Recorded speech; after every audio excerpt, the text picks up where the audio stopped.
የለህም አይደለም የመንካት ማለት ነው። አንዳንድ ጊዜ የሰው ልጅ ዝም ሲል ማለት ነው ወይ ተፈርተ ወይንም የሆነ ነገር አይደለም ክብር የሚባል ነገር አለ። እሺ ማንም ሰው ማንነቱ ስመጣበት ማንም ዝም ሊልህ አይችልም። ኦኬ ስለ ልጅ አስበህ ከሆነ ምክር ካለ በሰላማዊ መንገድ ቴክስት መጣት ትችላለህ፣ እኔን ማውራት ትችላለህ። እሷንም ፍቃደኛ ከሆነችልህ እሱ ማውራት ትችላለህ። ከዛ ውጭ ግን አንተ በሀርድ እሷን የምታስገድድበት እነዚህ ሰዎች እንግዲህ ተይዘው ለህግ መቅረብ አለባቸው ብዬ ነው የማስበው ማለት ነው። ምክንያቱም እኩል ደራደራ ከሄርሜላ ጋራ እኩል ደራደራ ከነ አብርሃም ጋራ። ምክንያቱም ይሄ የህይወት ጉዳይ ነው፣ የሌና ጉዳይ ነው። ስለዚህ እነዚህ ሌና የሌላቸው ሌና ቢሶች ይኸው ሄርሜን ሲያስፈራሯት አብርሃም ነገራቸው ማለት ነው። ልክ ልካችሁን ይነግራቸዋል። ክብር የሚባል ነገር ክብር ይቀድማል። አዎ ትክክል ናቸው። ሁለቱ ናችሁ። አንድ ሴት ልጅን ማንገላታት የለባችሁም።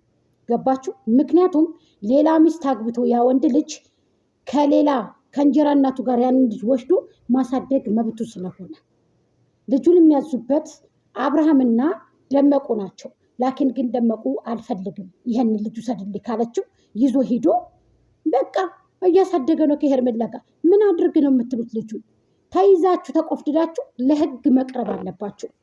ገባችሁ አይደለ? በጣም የቆሸሻችሁ በጣም የወረዳችሁ ሰዎች ናችሁ። ግርግር ስለምትወዱ ነው። ለዚህ ነው የሚያልኳችሁ። ስለዚህ ቀጥል እስኪ እንስማ። አብርሃም ልዑልን በ24 ሰዓት ባትመልስ ሄርሜላም ጋር ሆነ ማንኛውም ሰው ጋር አንተም ጋር ሆነ የሚደርስባችሁን ነገር የሆነ ነገር ሆንኩኝ እንደዚህ ሆንኩኝ ስሞታ እየመጣችሁ ልክ ነው ራሳችሁ የምታዩት 24 ሰዓት ሰተናችሁ አባት እኮ ነው። 24 ሰዓት የመመለስ ያለመመለስ መብቱ ነው። አባት ነው። የተንገላቢጦ ምን አይነት ዘበን ነው የተንገላቢጦ? አባቱን አረደው ልጁ ተቀምጦ አለ ወይ አለመማር የሚባል ነገር አለና ማለት ነው።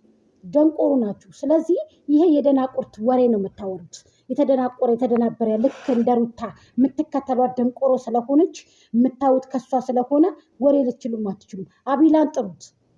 የወሬ ባላባት ነው አቤላ። ቀምሞ ነው መትሮ ነው እንደ ስጋ የሚያበላክ መትሮ ወሬውን ማለት ነው። ይመትረዋል በቢላ ማለት ነው። ወሬውን ልንገርክ እናንተ ወይ ትትና የላችሁ ወይ ወሬ አታውቁ ወይ ጅል። በቃ ጅል ተብላችሁ ላንድያችሁ በቃ ጅል አልሆናችሁ። ስለዚህ በ24 ሰዓት እንዴት ነው የምትመልሰው?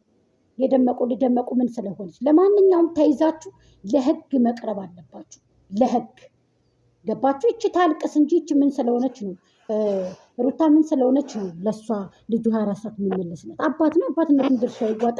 ከሌላ እናት ዘንድ ሌላ ሚስት አግብቶ እንግዲህ እየኖረ ነው። ከዛች እናት ጋር ደግሞ ልጁ ተቀምጦ ሲያድግ እናቱን እየሄደ ያል በቃ ይሄ ነው ኬዙ። ይሄ ነው እውነታው። ሌላ እኮ ነገር የለም። ሳምንት አልመልስም። እስኪ ምን ታመጣ ነው? ቤታችሁን በስነስርዓት መኖር አፈልጉ ማለት ነው። መጨነቅ ከፈለግሽ ሌላ ሰፈር መቀየር የትም ብትገቢ ኢትዮጵያ ጠባብ ናት። ኢትዮጵያ ደግሞ ጠባብ ናት አለ። ወሬ አይችልም። ይሄ አቢላ ወሬ አይችልም። ይሄ ብሩክ ማለት ነው። አቢላ አልኩኝ አፋን። አቢላን ብትጠሩት እንደው መትሮ ነበር የሚነግርልህ። መትሮ እየመተረ ማለት ነው። እና እናንተ ወሬ ስለማትችሉ የኢትዮጵያ ጠባብ ናት። የኢትዮጵያ ግዙፍ ሀገር ነው አባቴ። ለእኛ ነው የምትነግረን።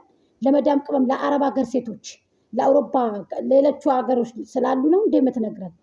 እኛ ጠንቅቀን እናውቃለን አባቴ። ስለአንተ ኬዝ ስለአንተ የምትሄድበትን ነገር ማለት ነው። ኢትዮጵያ ግዙፍ ሀገር ትልቅ ሀገር ነች። ጠባብ እንዳልመስልህ።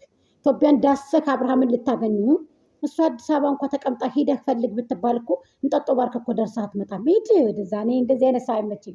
ቀጣት ይላ ወርቆ ፍረሽ ብትኖሪ ብቻ እኖርሃለሁ። ትሰማኛለህ? ምንም አታረገኝም። ትሰማኛለህ?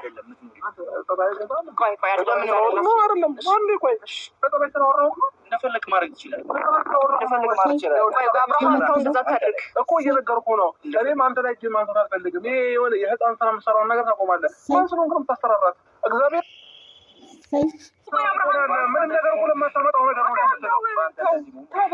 በመጀመሪያ መረጋጋት አለብን። ቢመት እንኳን እንዳልኩ ነው። ቢያንስ ስማኝ በልጁ ይህ እንዴት አድርጎ እንደመጣው ወረዳ በሶሻል ሚዲያ አዋረደህ ማለት ነው። ከአብርሃም ጋር ተሳፈጥ ብያቸዋለሁ። እኔ ብዙዎቹ ደመቁን ያመጣት እኮ አብርሃም ታደሰ የጋሽዬ ልጅ ነው። እናንተ የመጣችሁበትንም የተነሳችሁበትንም ረስታችሁ ይሄ ሁሉ እዚህ ደረጃ የደረሳችሁት ገንዘብ ዛሬ እንድትበሉ ወለነ ፈረንጅ ወለ ሁላችሁም እንግዲህ የቡታጀራ ዩቱበሮች ከለምለም ውጭ ማለት ነው። ለምለም አብርሃምን አመጣች። አብርሃም ደግሞ ለዚህ ሁሉ መንስኤ አርአያ የሆነው አብርሃም ታደሰ ነው። ይሄን ደግሞ አትርሱ።